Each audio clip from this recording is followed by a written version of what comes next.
Seconda parte di selezione di versi. Scusatemi che c'è, non so, una gattina forse che si lamenta, ma non ho capito quale gattina è. Ci sono delle gattine di quartiere o è un gattino, non lo so. Comunque quest'altra parte è una parte meno licenziosa, più lirica.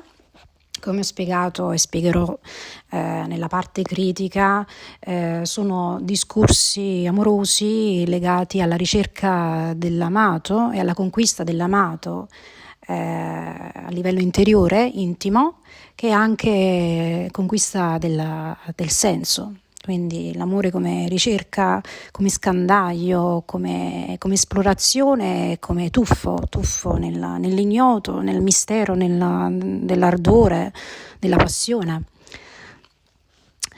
Tutti i giorni un incantesimo. Inizio questo libro semplicemente per raccontare la nostra vita. Un diario di poesia, forse, ma raccontiamo l'umanità. Tuffato nella mia anima, caduto. Io che scrivo lui cosa è dai miei occhi, tuffata nei ricordi più belli. Ci siamo svegliati insieme dopo aver fatto l'amore, come facciamo ogni notte. Le tue labbra sono l'unico posto della mia pace, ma anche i tuoi occhi, la pelle in ogni parte del corpo. Quando siamo nudi, ma anche con tutto ciò che indossi, la t-shirt nera, la felpa nera, tu che sorridi e mi guardi perché ti piace guardarmi, mentre cerco di capirti, ma più di tutto ti piace guardarmi per sapere che sto bene con te. Da quando è morta Briciola non so più chi sono, la mia identità si è persa con lei, costretta a cercarmi ogni giorno nel vuoto, riempire il vuoto con l'amore di ciò che non torna. Tu sei profondo, non ti basta sapere che mi sono svegliata con te nel tuo letto. Sei profondo e vuoi sapere se ti appartengo totalmente, se sono tua interamente, se qualcosa cambia, una minima vibrazione.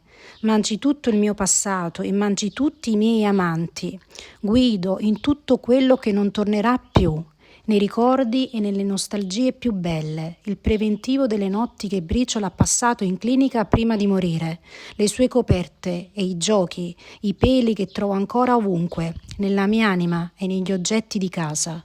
Sembra difficile ricoprire lo spazio della volontà e della solitudine, sono tutte cose che fai tu, gestisci tu con la potenza del tuo desiderio.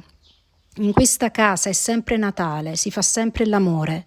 Tu sei la mia guardia del corpo, il modo in cui sei erotico, le alchimie, gli intrugli, le magie che fai per unirti a me. Sei alto come la Via Lattea, sei altissimo al mio cuore. Le email per dichiararmi, scriverti che ci sono e quanto e come.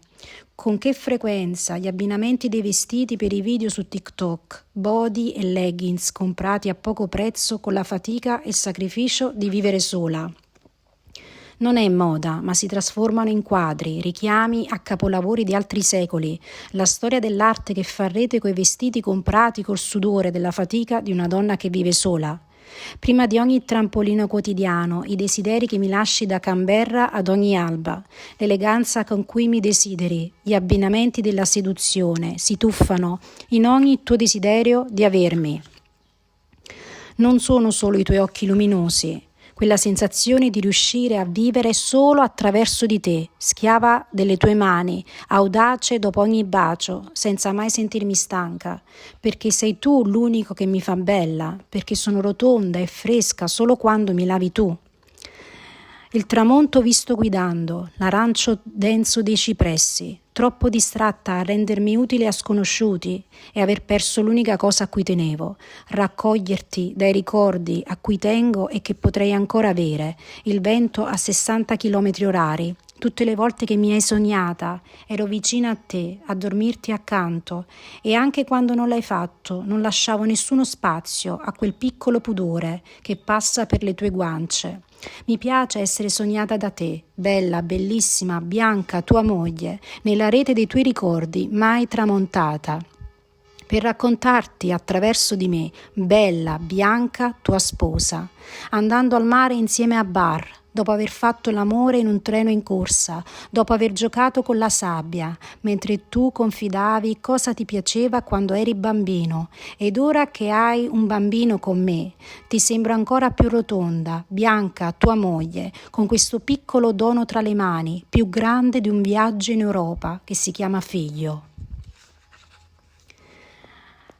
L'invidia della grazia a chi non resta che rubarmi parte dell'anima, e tu che la difendi anche con il ritorno di Novalis. Nel Cantico dei Cantici si parla di un dialogo amoroso, la mano di mia figlia, il cuore, un suo sguardo per muovere rigurgiti di storia mondiale. Bianca e selvaggia, mi hanno detto, non potevano dire diversamente di tua moglie. Bianca e selvaggia, mai stanca ma audace, questo dicono di tua moglie. Ma tu parli dai tuoi occhi luminosi e ogni cosa che dici finisce nei miei seni, nei miei fianchi rotondi, che ami baciare, che ami toccare, come qualcosa che non potrebbe mai tornare più. E mi chiedo perché mi ami di questa profondissima nostalgia. Tu che mi trascini con te ad ogni ora, mi trascini nella tua passione, nei tuoi capelli, nei tuoi bisogni e capricci, nei tuoi passi sorridenti, mi vieni incontro per dirmi che non tornerai mai più, che resisterai.